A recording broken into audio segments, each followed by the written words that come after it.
Hello Sagittarius, welcome to my YouTube channel.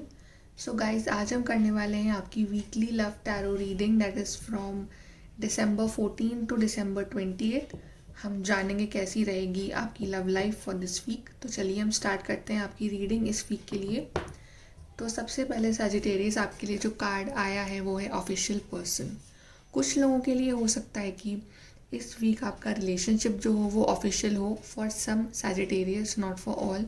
और कुछ के लिए ये हो सकता है कि जो आपका पार्टनर है वो बहुत ही स्टबर्न, बहुत ही ईगोइस्टिक एक्ट कर रहा हो इस वीक में भी। वो बहुत ज़्यादा अपने हम कहते हैं कि बहुत ईगो दिखा रहे हो इस रिलेशनशिप में, बहुत स्टबर्ननेस दिखा रहे हो।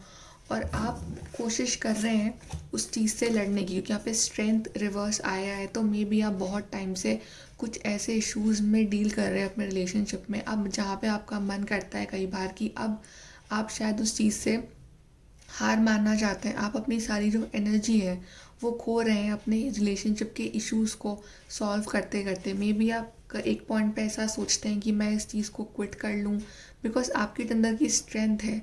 अब वो एक हम बोलते हैं एक पॉइंट आ गया कि अब हम इससे ज़्यादा एफर्ट्स नहीं लगा सकते। मे बी आप एक रिलेशनशिप में एफर्ट लगाते लगाते थक चुके हैं, या आपके पार्टनर थक चुके हैं, या चीज़ों को सही करते करते आप थक चुके हैं और अब आप में और स्ट्रेंथ नहीं बची है उन चीज़ों को और सही करने की।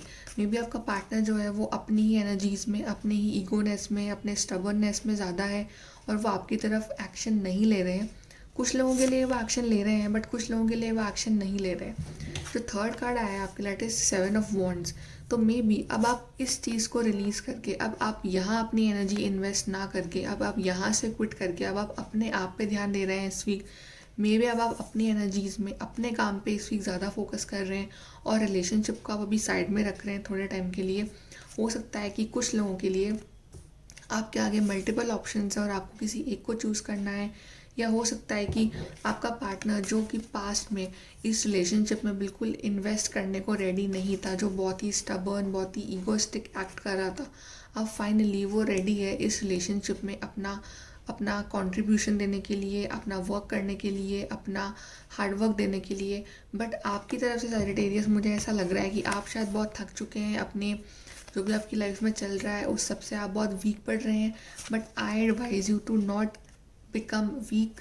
प्लीज़ अपनी स्ट्रेंथ को मेंटेन रखिए, बिकॉज आप सब कुछ सही कर लेंगे। या फिर आपके पार्टनर जो है, अब उनको रियलाइज़ हो गया है कि ये रिलेशनशिप जो है ये वीक होने से नहीं चलेगा, ये ईगो दिखाने से रिलेशनशिप नहीं चलेगा, बट ये रिलेशनशिप चलेगा अगर इस पे हार्ड वर्क किया जाए तो मे बी इस वीक उनको रियलाइजेशन हो रहा है, या आप कुछ टाइम के लिए इस हर चीज़ से ब्रेक ले रहे हैं और सिर्फ अपने काम पे फोकस कर रहे हैं इस वीक।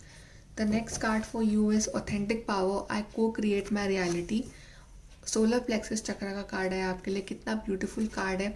यहाँ पे जो लेडी है इसके आसपास चाहे कुछ भी हो रहा है, but she is not affected by anything. वो सिर्फ अपने काम पे ध्यान दे रही है, अपनी पॉजिटिव एनर्जी में है। तो this card is giving you a message कि अगर रिलेशनशिप में कुछ प्रॉब्लम चल रही है तो अभी कुछ टाइम के लिए उस पर रिएक्ट ना करिए, अपने काम पे फोकस करिए, अपनी एनर्जीज़ में रहिए, इश्यूज़ को और आगे ना बढ़ाइए। इश्यूज़ आगे बढ़े उससे बेटर है कि हम किसी पर्सन से बात ही ना करें, तो ज़्यादा बेटर होगा। And the advice for you is, I forgive myself and others, release responsibility for others and take responsibility for my life. तो आपके लिए मैसेज भी ये कि अगर आप किसी चीज़ से बहुत ज़्यादा थक चुके हैं, किसी रिलेशनशिप में एफर्ट लगाते लगाते, तो प्लीज़ अभी कुछ टाइम के लिए उस चीज़ से अपने आप को साइड कीजिए। दूसरों की रिस्पॉन्सिबिलिटी अभी आप मत लीजिए, आप अभी सिर्फ खुद की रिस्पॉन्सिबिलिटी लीजिए, अपनी लाइफ की रिस्पॉन्सिबिलिटी लीजिए, अपनी हेल्थ की रिस्पॉन्सिबिलिटी लीजिए। और अभी अपनी सारी पावर जो है वो अपने आप पे लगाइए, क्योंकि जितना आप अपने आप को हील करेंगे उतना ही ये रिलेशनशिप भी अपने आप हील होता जाएगा। अब देखते हैं आपके लिए और क्या एडवाइस है Sagittarius. Love life for the next week, what we have for Sagittarius love life next week, guidance for the Sagittarius. Okay, we have triple moon, embracing all aspects of yourself. The divine and the earthly. So definitely यहाँ पे आया कि आपको अपने जो aspects हैं खुद के, योर सेल्फ यहाँ लिखा हुआ है, आप चाहे फिजिकल, मेंटल, इमोशनल, आपको अपनी चीज़ों पे अभी ये ध्यान देना है, आपको अपने इंट्यूशन पावर पे ध्यान देना है, because moon is about intuition. अभी आपको फालतू के रिलेशनशिप पे, फालतू की लड़ाइयों पे, फालतू के इश्यूज़ पे ध्यान ना दे के अपने आप को हील करना है, बिकॉज आप अपने आप को हील करेंगे, रिलेशनशिप अपने आप ही बैलेंस हो जाएगा। कुछ के पार्टनर्स इस वीक में भी थोड़ा सा एक्शन ले सकते हैं, but for the majority of you I see कुछ इश्यूज चल रहे हैं आपके बीच में। तो I advise you this week कि अपना स्ट्रेंथ को थोड़ा अभी सही डायरेक्शन में लगाइए और फालतू के इश्यूज़ पे ध्यान ना देके अपनी हीलिंग पे ध्यान दीजिए। So this is for you Sagittarius, I hope you like this. Bye.